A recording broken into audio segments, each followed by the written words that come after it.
it's Erica back on the Crafty Meraki YouTube channel, and today we're hot foiling. I am going to be using this Crafty Confetti hot foil plate. It is brand new to me. It is from the latest release, so let's break this baby out and let's pop that onto our Glimmer machine so it is nice and hot so we can get some good results. So today I thought we are going to do some hot foiling on a heat resistant acetate for a fun look.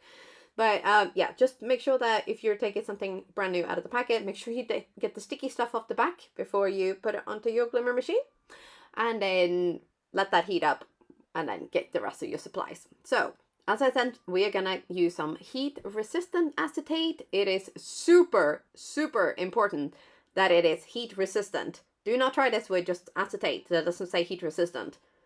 Big tip here. Yes. And then we're going to use some foils, of course. So we're going to use some matte gold because it is one of my favorites. And we're also going to be using a little bit of Moondust. Yes. So when I can't choose which color to use, I usually hot foil with both and then I make my pick later. So that is how you do it. If, like me, you are having a hard time at deciding what to do and what to use.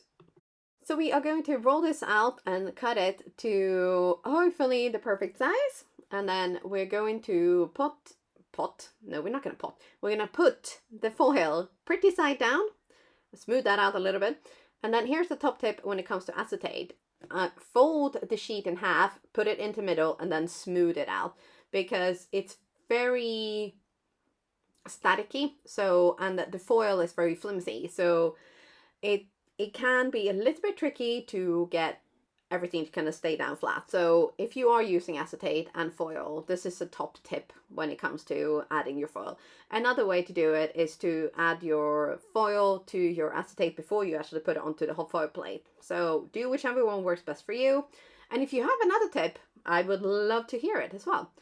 So now we're going to roll this through our die cutting machine. It's been heated up and the timer's gone off and all of this.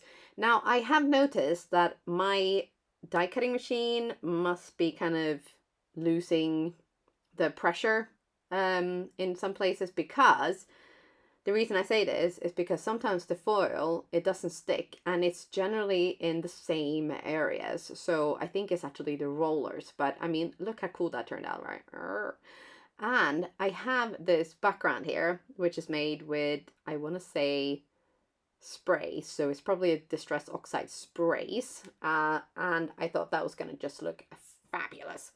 Now we are going to use the second piece, so the matte gold piece. We're going to do the same thing with our acetate, fold it in half, pop it down, and then smooth it out, add our shims, press the button, and then we're going to roll this through the die cutting machine again. But here I did decide to add a little extra shim. This is nothing fancy. It is just it's like half a piece of paper, and it's just to add a little bit of extra pressure. And it was just enough actually to get that pressure even, because this foiling, let me show you. Wait for it. Oh, yes, it's perfect, right? This came out so much better. There's still a touch like underfoiling in some areas, but nothing too bad. But when I tried this piece, so the matte gold and the Moondust, I thought, you know what, it's still going to be this one. It's still going to be Moondust. It's pretty, works so well. Now with this one, I think, oh yes, we are going to use a little bit of this Concordant Night colored cardstock. So that color is called Wildberry. Now, to glue this down, I am going to do something a little bit controversial, and I'm going to be using a little bit of liquid glue. Okay, so bear with me here, right? The reason I'm using a little bit of liquid glue is because the circles, you know, they are circles. It's not like blocks or anything like that where you can, you know, use like the roller tape. Tape roll? So I thought, you know what, we're just going to try it. We're going to try it, and it actually worked out pretty okay. Now, I was slightly less generous with the glue on this one, and I also came up with an idea to make less of a mess. So I've actually trimmed this down to the A2 card size, and then I popped this under. So this is upside down now, basically, so that I could see where I needed to add glue.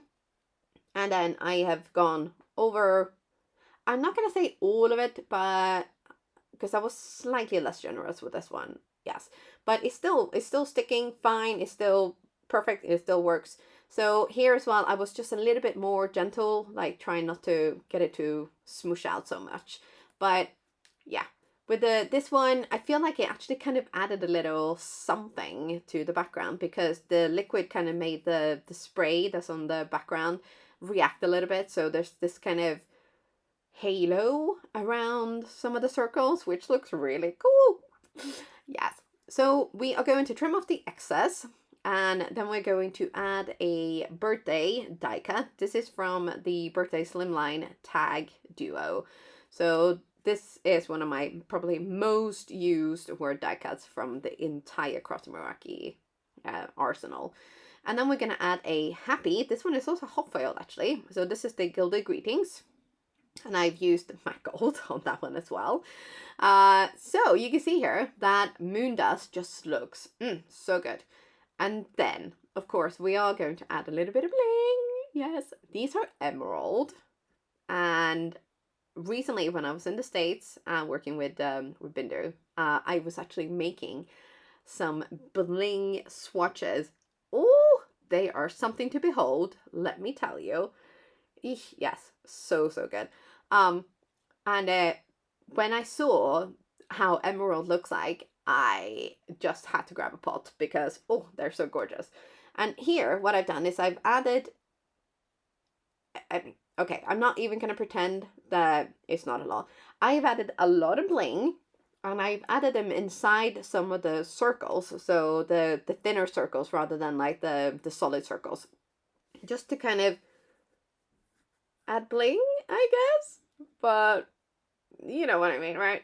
Yeah. So we're blinging it up quite a lot, because it's a birthday card. You know, I don't need an excuse to use bling, but it's a birthday card, so we're gonna go for it. And I am adding these with our bling buddy and a little bit of liquid glue again. Now, I know not everyone likes as much bling as I do, but you know, life is short. Let's make it sparkle. Welcome to my TED Talk. Yes. Anyway, so I am a fair few more than probably normal people would use, but you know, I like it, so we're just gonna go for it. And I think it actually worked out really, really well. It works so well with that Moondust and that background. Yes, I'm here for it. I'm not gonna lie. But we're going to go for slightly kind of more calm color for this one. So we're gonna glue down Grateful for You. This is also the Gilded Greetings hot foil set, and again, these so the sentiments are also done with matte gold, so very, very cohesive. And I decided to use the gold opal gems for this. And okay, again, I have not used a normal amount of bling.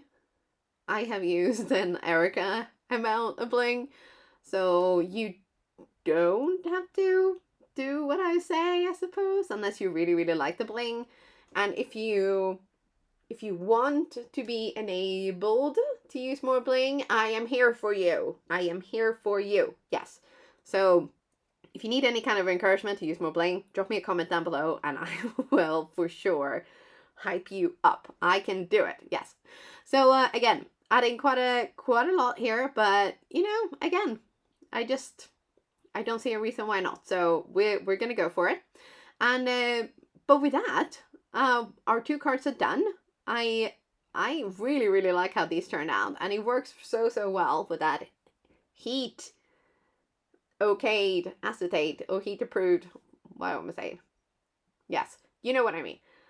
It works. It looks good. I have blinged it up. I am here. I am back. And I really hope you enjoyed this video. I will see you next week for maybe less bling. I can make no promises. But that is it from me for today. Thank you so much for stopping by today. And I will see you soon again. Bye for now.